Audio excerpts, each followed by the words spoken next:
Akkam jirtu kabajamoota fi jaalatamtoota hordoftoota maatii biiftuu Oroo bakkuma jirtanitti nageenyi keenya kan kabajaatiif kan jaalalaa isin haa ga'u isiniin jenna. Itti aansuudhaan oduu sa'a kanaa qabannee dhiyaannee jirra. Hanga dhuma sagantaa kanaatti nu wajji turaan immoo affeerraa kenna. Oduu soora gurraa ta'an kan guutuu Oromiyaatti fi akkasumas kan addunyaa qabannee isiniif dhiyaannee jirra.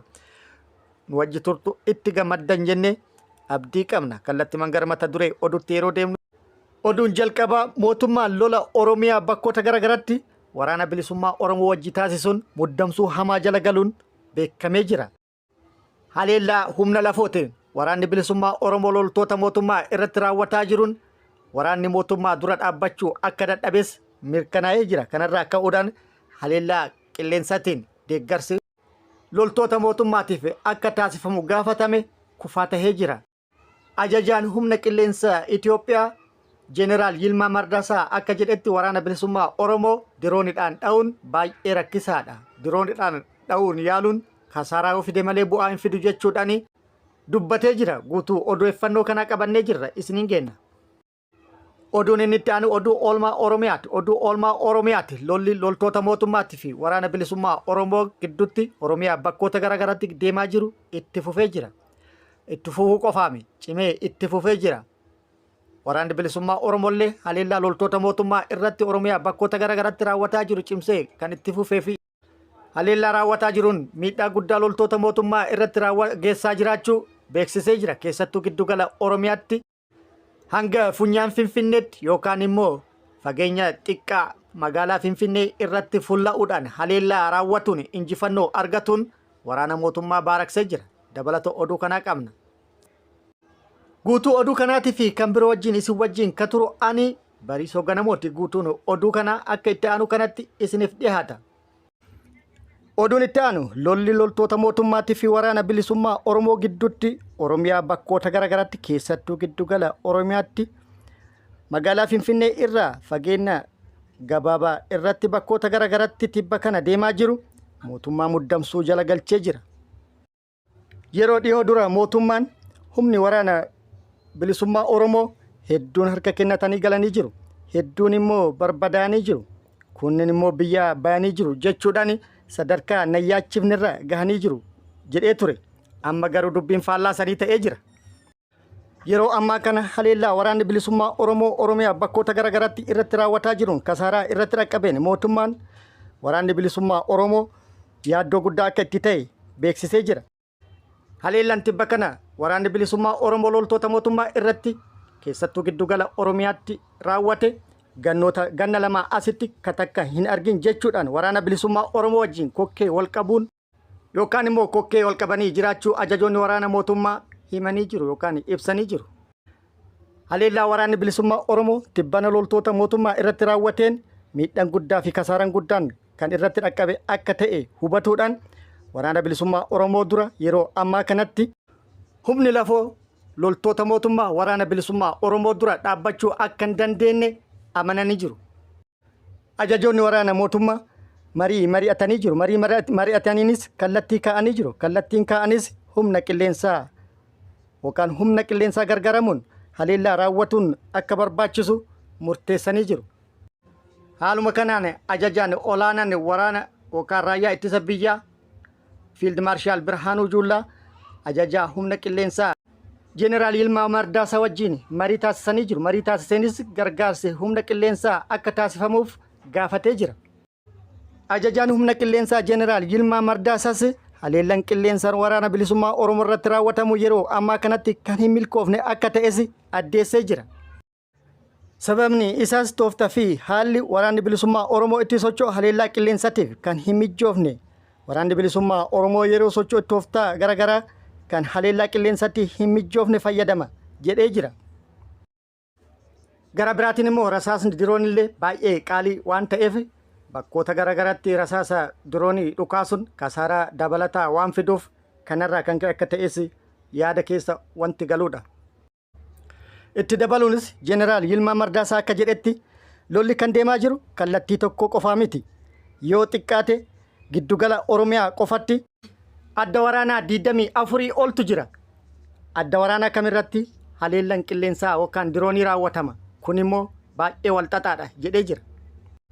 akkasittis ta'ee haalli waraanni bilisummaa Oromoo itti socho'u dhokataadha. Waraanni bilisummaa Oromoo yeroo socho'utti hin mul'atu.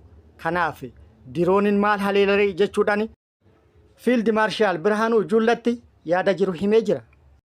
Akkasumas lolli kan deemaa jiru adda waraanaa 2-3 irratti odoo ka ta'u taate diroonidhaan haleellaan raawwatuun nama dhibu. Adda waraanaa 24 irratti yookaan 24 oli irratti haleellaa raawwatuun baay'ee walxaxaa fi baay'ee rakkisaadha jedhee jira.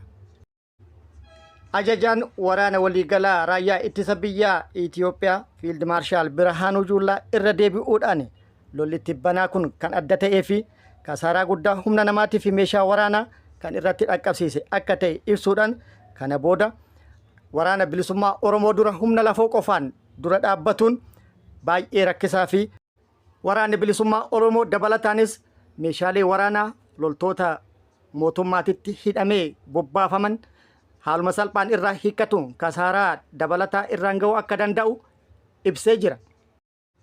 Yaanni kun immoo mallattoo gaaffii jala garee jira. Fiild Maarshaal Birhaanuu Juullaa lubbuu namaa akka baalatti harca'aa jiru Oromiyaa bakkoota garagaraatti badaa jiru osoo isa hin yaachisin meeshaan waraanaa loltoota isaa irraa hiikamu yookaan loltoota mootummaa irraa hiikamu kan isa yaachise akka ta'ee fi lubbuu ilmaan namaatiif haajaa kan qabne akka ta'e waan agarsiisu jedhamee jira. Kun akkuma jirutti ta'e humni qilleensaa gara biraatiin shaakala yookaan immoo sochii garagaraa taasisaa akka jiru habuurri raawwataa akka jiru beekamee jira. Haleellaa raawwatuuf of qopheessaa akka jirus odeeffannoon keessoo isaaniitti bahe ibsee jira. Oduu oolmaa guyyaa har'aatiin lolli loltoota mootummaatii fi waraana bilisummaa Oromoo gidduutti Oromiyaa bakkoota garagaraatti gaggeeffamaa oolee jira. Haaluma kanaan giddugala Oromiyaa kaaba shawaa bakkoota garagaraatti waraanni bilisummaa Oromoo loltoota mootummaa irratti haleellaa raawwatuun injifannoo irratti argatu beeksisee jira. Eebila 12/2025 kaaba shawaa Salaaleen aanaa Kuyyutti har'a ganamaan yookaan barraaqan haleellaa loltoota mootummaa irratti raawwateen miidhaa guddaa irratti dhaqqabsiisuu odeeffannoon nu gahee jira. Haleellaa kana aanaa Kuyyutti guyyaa kaleellee raawwatuudhaan injifannoo gabbataa argatu odeeffannoon achirraa nu gahee jira. Aanaa Kuyyuu fi aanaa Dagamitti haleellaa raawwateen loltoota mootummaa hedduu addunyaa kanarraa godaansisee hedduu madeessee jira. Aanaa Kuyyuu ganda waa'ee Cebireetti jedhamutti akkasumas aanaa Dagam ganda Yaayyaa Haroo jedhamutti haleellaa loltoota mootummaa irratti raawwateen loltoota mootummaa 35 addunyaa kanarraa godaansisee 20 madoon akka adabe odeeffannoon achirraa nu ga'e addeessee jira. Akkasumas waraanni bilisummaa Oromoo funyaan Finfinnee jalatti haleellaa loltoota mootummaa irratti raawwateen injifannoo argatu beeksisee jira. Eebila 12/2025 guyyaa kaleessaa jechuudha. Aanaa Sulultaa ganda Hamzaa Wezeroo jedhamutti loltoota mootummaa irratti haleellaa raawwateen miidhaa qaamaa fi lubbuu akka dhaqqabsiise odeeffannoon nu ga'e ibsee jira.